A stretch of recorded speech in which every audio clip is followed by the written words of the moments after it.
সম্মানিত ভক্ত সজ্জন, এই যে গোশালায় আমরা আসলাম, সত্যি খুব ভালো লাগছে। আপনারা দেখুন, সাধারণ গোশালাগুলোতে পুরুষ গরু খুব একটা রাখা হয় না, সেগুলোকে বিক্রি করে দেওয়া হয় বিভিন্ন স্লাটার হাউসগুলোতে। বা বিভিন্ন ক্ষেত্রে আপনারা দেখুন, যেহেতু এই পুরুষ গরুগুলো থেকে এখন বর্তমানে সেরকম ইনকাম আসে না, সবাই শুধু অর্থের চিন্তা করি আমরা, যে গাভীর যে মেয়ে গরু সেখান থেকে দুগ্ধ আসে, কিন্তু পুরুষ গরু থেকে তো বর্তমান সময় কিছুই আসে না, শুধু বসে বসে খাওয়াতে হয়। এই চিন্তা করে অনেকে কি করে, পুরুষ গরুগুলোকে বিভিন্ন স্লাটার হাউসে বিক্রি করে দিচ্ছে। আপনারা জানেন যে কিছুদিন আগে আমাদের নবদ্বীপে একটি স্লাটার হাউস খুলতে চেয়েছিল, যেটি আমাদের সমস্ত ভক্তবৃন্দদের প্রতিবাদে সেই স্লাটার হাউসের কাজ বন্ধ হয়েছে। তো এই যে গরু, আমাদের এই যে প্রবণতা যে আমরা চিন্তা করি পুরুষ গরু থেকে তো কোনো ইনকাম আসছে না, তাই পুরুষ গরুগুলো বিক্রি করে দিই, এটি কতটা নিকৃষ্ট চেতনা, কতটা মানবতাহীন একটি চেতনা, অমানবিক চেতনা।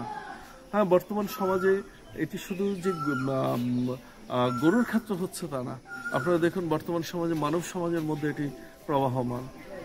প্রায় ম্যাক্সিমাম বর্তমান যুগের আধুনিক শিক্ষায় শিক্ষিত ছেলেমেয়েরা বৃদ্ধ বাবাকে, মাকে যত্ন নিচ্ছে না। বিশেষ করে বাবা বৃদ্ধ হলে তাদেরকে বৃদ্ধাশ্রমে পাঠাচ্ছে, বা তাদেরকে নিয়ে তারা সেভাবে একসঙ্গে থাকতে আগ্রহী না। কেন? তারা মনে করছে যে বাবা তো এখন কোনো ইনকাম করছে না, অতএব বাবাকে শুধু বসিয়ে বসিয়ে খাওয়ানোর তো কোনো মানে হয় না।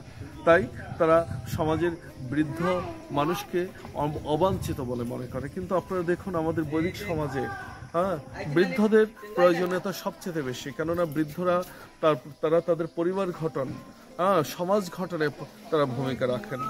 আমার মনে পড়ে, আমরা ছোটবেলায় আমরা দাদু ঠাকুরমার কাছ থেকে রামায়ণ মহাভারত এগুলো শুনেছি। তো সমাজ গঠনের ক্ষেত্রে বা নিউ জেনারেশনকে পরিচালনার জন্য বৃদ্ধদের অত্যন্ত আবশ্যকতা আছে। তাই আসুন আমরা সবাই আমাদের পিতামাতাকে সম্মান করতে শিখি, তাদের যত্ন নিতে শিখি, এবং তাদের আশ্রয় থেকে নিজের জীবনকে পরিচালিত করার চেষ্টা করি। একটি কথা আমি প্রায় বলি, অনেক সময় ছেলেমেয়েরা আমরা বলে থাকি যে আমার বাবা আমার কাছে আছেন, তাই না? কি মা বলেন না, আমার মা আমার কাছে থাকছেন, কিন্তু আপনার এই দেহটা কোথায় থেকে আসলো? আপনি এইভাবে যদি না বলে আপনি যদি বলেন আমি আমার বাবার কাছে আছি, আমার মায়ের কাছে আমি থাকি। একটি বাবাকে, একজন কলিযুগের এটি একটি লক্ষণ। আপনারা জানেন কলিযুগের 4টা লক্ষণ যুধিষ্ঠির মহারাজ ভীমকে বলেছিলেন। কি? প্রথম লক্ষণটি হচ্ছে, কলিযুগে দেখা যায় যে সাধারণত শস্য ক্ষেত্র রক্ষা করার জন্য চারপাশে বেড়া দেওয়া হয়, কিন্তু দেখা যাচ্ছে যে বেড়া ক্ষেত খেয়ে নিচ্ছে। কি হচ্ছে? বেড়া ক্ষেত খাচ্ছে।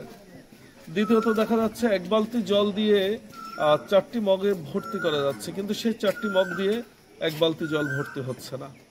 আবার আরেকটি দেখা যাচ্ছে একটা ছোট্ট ছিদ্র দিয়ে বিশাল হাতি পার হয়ে যাচ্ছে, কিন্তু হাতির লেজটি আটকে যাচ্ছে। এটি কি? মূলত প্রথম যেটি বললাম, বেড়া ক্ষেত খাচ্ছে। মানে কি? যে কলিযুগে বর্তমানে দেখা যাচ্ছে যাদেরকে রক্ষণাবেক্ষণের দায়িত্ব দেওয়া হচ্ছে তারাই ভক্ষকের ভূমিকা পালন করছে, তারা সমাজকে শোষণ করছেন। আর দ্বিতীয়ত কি? এক বালতি জল দিয়ে 4টা মগ ভর্তি করা যাচ্ছে, কিন্তু সেই 4টা মগের জল দিয়ে একটা বালতি ভর্তি হচ্ছে না। তার কারণটা কি?